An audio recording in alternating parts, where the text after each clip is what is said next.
Hi guys, कैसे हैं आप। कानून अदालत टीवी में खुशामदीद। मैं हूं आपको दोस्त मोइन अहमद एडवोकेट। दोस्तों, आज की इस वीडियो में मैं आपको बताऊंगा कि अगर कोई शख्स खुदा न खास्ता लापता हो जाता है, अचानक गायब हो जाता है या उसको कोई अगवा कर लेता है, तो उसका डेथ सर्टिफिकेट कैसे बनेगा। आमतौर पर अगर कोई शख्स फौत होता है तो आप उसको हॉस्पिटल लेकर जाते हैं या डॉक्टर को बुला लेते हैं, वो उसको सर्टिफाई कर देता है कि इस शख्स की डेथ हो चुकी है। वो आपको एक सर्टिफिकेट जारी कर देते हैं। वो सर्टिफिकेट लेकर आप अपने कंसर्न काउंसिल या कमेटी, टाउन कमेटी जो भी है आपकी, वहाँ पर जाते हैं और वो आपको उसका डेथ सर्टिफिकेट जारी कर देते हैं। लेकिन अगर कोई शख्स लापता हो जाता है, मंजर से ही गायब हो जाता है, तो फिर उसका डेथ सर्टिफिकेट कैसे मिलेगा। जब शख्स ही मौजूद ना रहा तो उसका सर्टिफिकेट कहाँ से आएगा। तो इस हवाले से कानून ये कहता है कि अगर कोई शख्स 7 साल तक 7 ईयर्स मंजर से गायब रहता है, किसी को उसका कोई अता पता नहीं है और उसकी जो आखिरी इतला वाली बात थी उससे लेकर अब तक 7 साल गुजर चुके हैं, तो उसके वारसान कोर्ट में जाकर ये दावा दायर कर सकते हैं कि इस शख्स को गायब हुए 7 साल का अरसा बीत चुका है और फलां डेट को ये शख्स गायब हुआ था, तब से लेकर अब तक हमने इसके हवाले से कोई भी बात नहीं सुनी। अब इस हवाले से एक सबसे इंटरेस्टिंग पॉइंट मैं यहाँ पर डिस्कस करने जा रहा हूँ, वो ये है कि ये वाले केसेस बाज़-औक़ात बहुत कंटेस्टिंग भी होते हैं। उसकी वजह यह है कि अगर कोई शख्स जिसकी कोई प्रॉपर्टी हो तो उसकी डेथ के साथ इनहेरिटेंस के मामलात भी जुड़े होते हैं और डेट ऑफ डेथ जो है बहुत मैटर करती है। जैसे कि मिसाल के तौर पर मुस्लिम पर्सनल लॉ में अगर बाप से पहले बेटा फौत हो जाता है तो उसके पोतों को इनहेरिटेंस नहीं मिलेगी, यानी कि दादे की मौजूदगी में उसका बेटा फौत हो जाता है तो पोतों को दादे की विरासत में से हिस्सा नहीं मिलेगा, क्योंकि दादे की अभी विरासत ओपन नहीं हुई थी। दादा पहले फौत होगा तो उसके बाद बेटे को विरासत मिल सकती है, लेकिन दादे की मौजूदगी में बेटा फौत हो जाता है तो उसको विरासत नहीं मिलेगी, उसके पोतों को विरासत नहीं मिलेगी। तो डेट ऑफ डेथ बहुत मैटर करती है।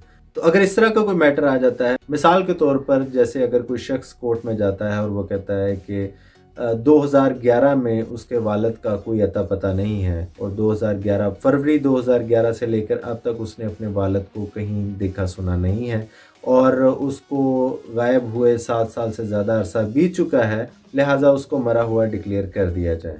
अब इसमें दूसरी बात ये आती है, हो सकता है कि उसका जो अपना सगा भाई हो वो भी इस दौरान फौत हो चुका हो, तो वो जानबूझकर उसका हिस्सा बीच में से गायब करने के लिए कि उसको इस विरासत में से हिस्सा ना मिले, वो उसकी डेट ऑफ मिसप्लेसमेंट गलत बता रहा हो, तो उस दावे में कंटेस्ट भी होता है। फिर दूसरी पार्टी अपने सबूत लेकर आती है। तो जिसने ये साबित कर दिया कि उसको आखिरी दफ़ा कहाँ देखा या सुना गया था और उसके बाद से उसका कोई अता पता नहीं है, उसकी फेवर में उस दावे की डिग्री हो जाएगी। तो ये इंतहाई अहम क्वेश्चन है कि उस शख्स को आपने जब दावा दायर करना है, ये डिक्लेयर किस डेट से करवाना है कि वो इस डेट से मिसप्लेस रहा है। बेशक 7 साल बाद आप दावा दायर करेंगे, लेकिन कोर्ट उसको मरा हुआ उसी डेट से डिक्लेयर करेगी जिस डेट से आपने बताया कि मैंने इसके बाद इसको कहीं नहीं देखा।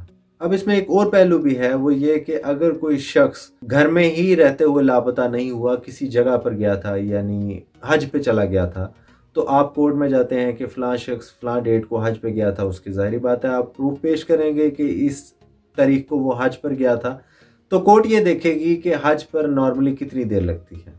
तो आजकल तो 40-50 दिन या 60 दिन, ज़्यादा से ज़्यादा 60-70 दिन, तो ज़्यादा से ज़्यादा जितना अरसा हज पे लग सकता है कोर्ट उसको डिटरमिन करेगी और उसके बाद से अगर उसकी कोई खबर नहीं है तो कोर्ट उस अरसा के बाद का जो दिन है उसका डेट ऑफ डेथ डिक्लेयर कर देगी।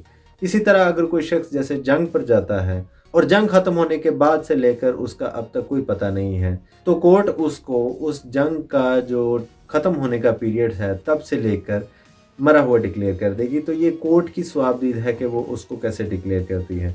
इसी तरह अगर कोई शख्स अगवा हो जाता है और उसके हवाले से आपको पता नहीं चल रहा है, तो जिस दिन आपने उसकी इस हवाले से FIR कटवाई कि वो अगवा हो गया है, हमें उसको कोई पता नहीं चल रहा है, तो वो जो डेट ऑफ FIR है उस दिन से कोर्ट उसको मरा हुआ डिक्लेयर करेगी। तो ये कोर्ट डिटरमिन करती है कि शख्स को मरा हुआ किस डेट से डिक्लेयर करना है, अगर वो किसी जगह पर गया है, किसी ख़ास वाक़या में मुलव्वस है। लेकिन अगर किसी जगह पर ख़ास वाक़या में मुलव्वस नहीं है, सिर्फ घर में ही था और गायब हो गया, अचानक लापता हो गया है, तो फिर आपको कोर्ट में ये साबित करना पड़ेगा कि किस दिन से वो गायब है। तो 7 साल का अरसा गुजरने के बाद आप किसी भी शख्स को जिसका कोई अता पता ना हो, आप कोर्ट से मरा हुआ डिक्लेयर करवा सकते हैं और उसका डेथ सर्टिफिकेट जारी करवा सकते हैं। क्योंकि कानून जब तक उसके पास उस किसी भी शख्स का रिकॉर्ड ना हो, ना किसी को ज़िंदा तस्वुर करता है, ना मुर्दा तस्वुर करता है।